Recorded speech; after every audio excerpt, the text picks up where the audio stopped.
திவ்ய தரிசனம் நேயர்கள் அனைவருக்கும் எங்கள் அன்பார்ந்த நமஸ்காரங்கள்.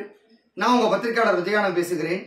இன்று நாம் பார்க்கவிருப்பது தஞ்சை பெரிய கோவிலில் எழுந்தருளி உள்ள மகாநந்திக்கு 2 டன் எடை கொண்ட காய்கறிகள் பழங்களினால் விசேஷமான அலங்காரம் செய்யப்பட்டுள்ளது. அதோடு 108 பசுக்களுக்கு ஒரே நேரத்தில் கோபூஜையும் சிறப்பாக நடைபெற்றது.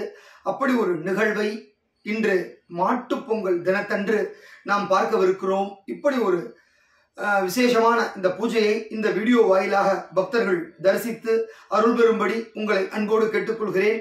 அதோடு நேயர்கள் அனைவருக்கும் என்னுடைய மாட்டுப் பொங்கல் வாழ்த்துக்களை தெரிவித்துக் கொள்கிறேன்.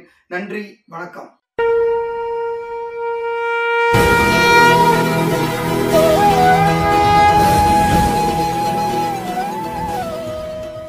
இப்ப மாட்டுக்கு தூபம் காமிக்கணும்.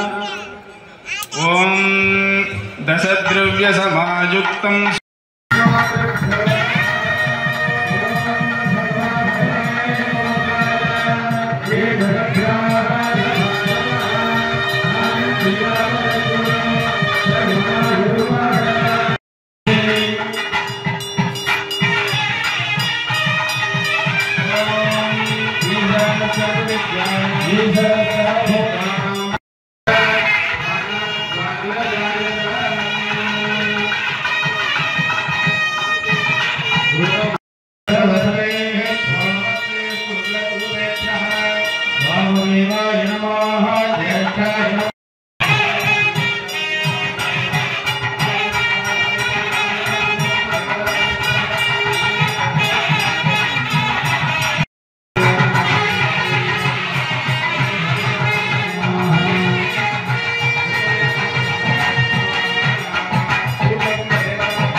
தொடர்ந்து மந்திரத்தை நல்லா உணர்ந்து வாங்கி சொல்லி பிரார்த்தனை செஞ்சு நல்லா இந்த கோமாதாவை வழிபட்டு இறைவனுடைய அருளுக்கு பிரார்த்தனை புரியும் வண்ணம் அன்போடு கேட்டுக்கொள்கிறோம்.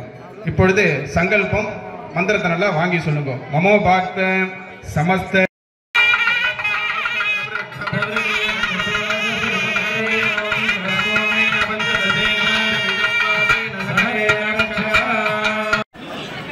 இந்த கோமாதாக்கு நம்ம இப்ப அலங்காரம் செஞ்சு தொடர்ந்து அர்ச்சனைகளால நம்ம அர்ச்சிக்க போறோம். நமக்கு வந்து சகல தேவத ஆசீர்வாதம் கிடைக்கிறதோட மகாலட்சுமி காமதேனுவோட அனுகிரகம் வந்து பரிபூர்ணமா கிடைக்கும். கேட்டதை கொடுக்கக்கூடிய இது வந்து பஞ்சம் இல்லாம கிடைக்கணும். அதே போல வந்து இந்த கால்நடைகளும் நல்ல ஆரோக்கியமாக இருக்கணும், இறைவனுக்கு அருள் புரியணும். இந்த கால்நடைகள்லாம் வந்து பயிர்கள் எல்லாம் நல்ல விளைச்சல் கொடுக்கணும்.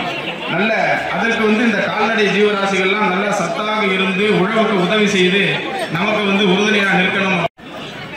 இந்த கோமாதாக்கு நம்ம இப்ப அலங்காரம் செஞ்சு தொடர்ந்து அர்ச்சனைகளால நம்ம அர்ச்சிக்க போறோம்.